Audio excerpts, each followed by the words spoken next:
Hi guys, how you doing? I hope you guys are doing well. I am doing excellent. I thank God. Oh, my job today was crazy. I had so many IT issues, but at the end of the day, I'm happy that at least I even have a job in the first place. So I'm grateful, guys. So thank you so much for those guys who subscribed. Thanks for watching my videos. Thanks for your time, guys. I really appreciate. Guys, I just wanted to tell you that this channel is purely for charity purposes. I decided from the word go when I started the channel that if ever it will get monetized, any financial gains, anything from this channel will go to paying school fees for kids who really need it. So guys, you're contributing to something, you're contributing to a worthy cause, and it's very simple. For you who have not yet subscribed, just subscribe, watch, like, comment, share. And guys, even if we don't get any financial gains from it, because that is basically not the essence of this thing. The essence for me doing this is to share information out there and to talk to people, to share my experiences. So keep sharing, keep watching, like, share, comment, and subscribe. Thank you, guys. So guys, today I wanted to share with you some of the main lessons that I learned from my failed marriage.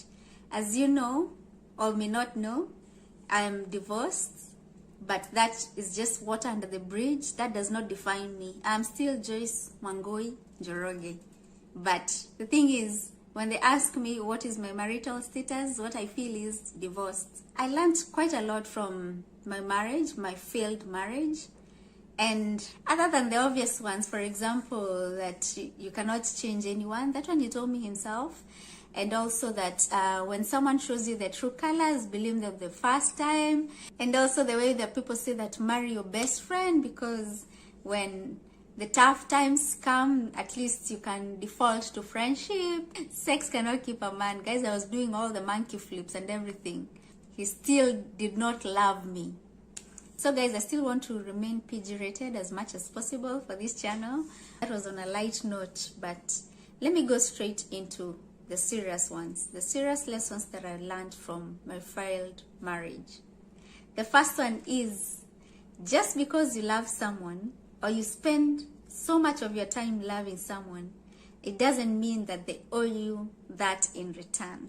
Guys, I know that is a hard pill to swallow, but that is just the plain truth. Guys, you know, I realize that it's not even a basic human right, at least not according to the UN or according to the Human Rights Commission. There is nothing like the right to love or the right to be loved. When you're someone who all you know in this life is to love, you cannot understand how some other human being can stop loving you. But guys, let me tell you one thing. It was, I think, maybe 3 or 4 years ago that I realized that he stopped loving me. It's like he flipped a switch, and I noticed instantly from the way he started treating me.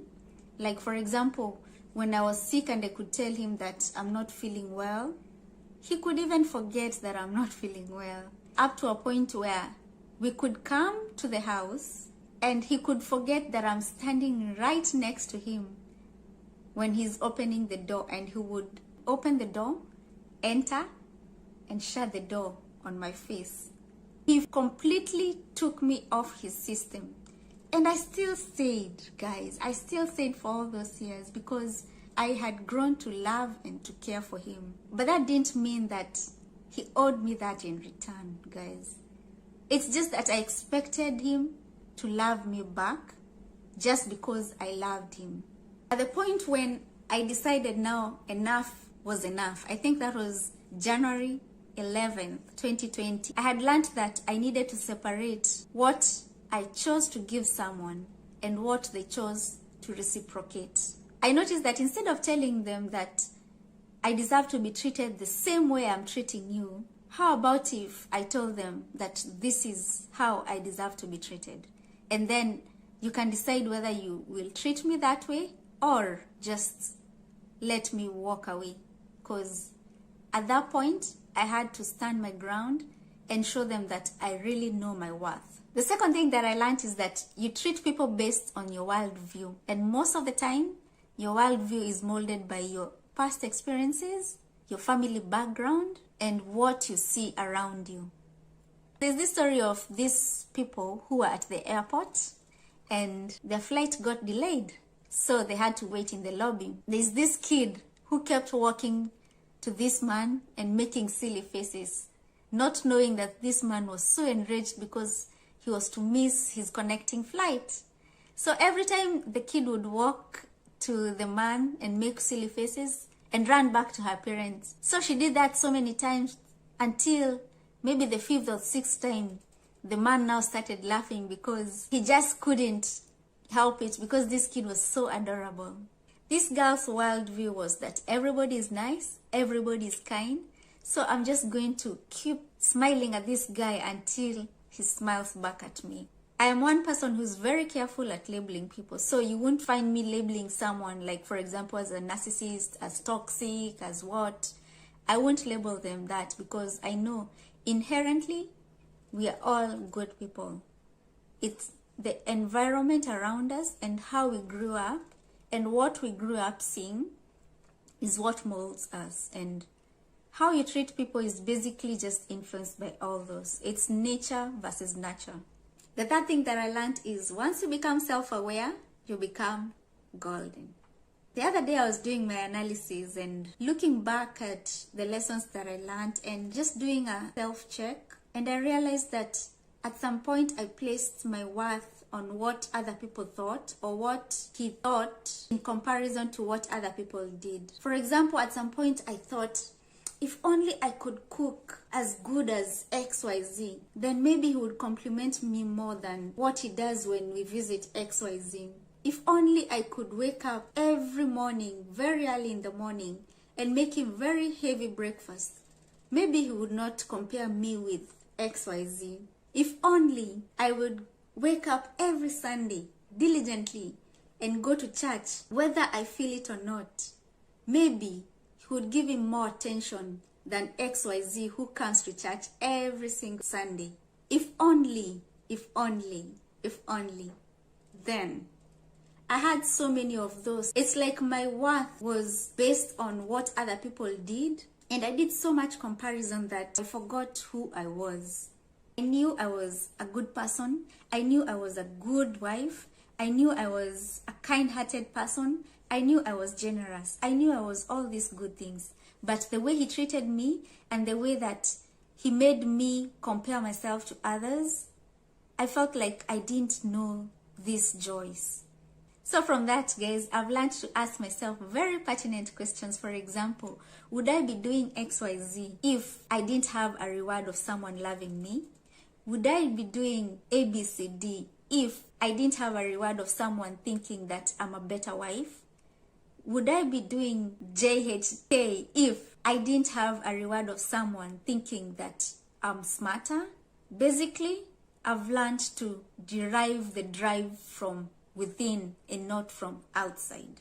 The fourth thing that I learned is that vulnerability is beautiful.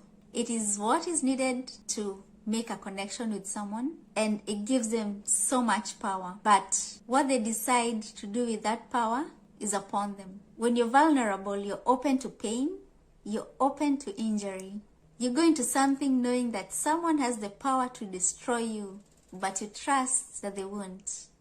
You've given them that power. So when someone abuses that power, when they break that trust and start using your weaknesses to destroy you or to bring you down, then you realize that you gave the power or you became vulnerable with the wrong person. And the best thing you can do is to exit from that connection. Because once they start realizing that they can use the power to destroy you, they can never go back. You know, guys, I'm one person who, when I got married, I became vulnerable with this person. I opened up my life. I told them every little bit of my life, everything. There's nothing that I left behind. My strengths, my weaknesses, my sources of income, X, Y, Z, everything. I told them everything. So when they started using things that I felt insecure about, I never understood why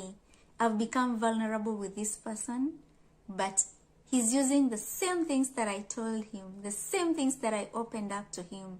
Looking back, I realized that vulnerability, for it to work, it needs to be two-way. You have to be vulnerable with the person, and they also have to be vulnerable with you. And that's when it becomes a beautiful thing. I can tell you, he was never vulnerable with me. He held everything close to his heart, to a point where I was learning some things as the years went by, most of them by mistake or in error. He actually didn't want me to learn most of the things about him.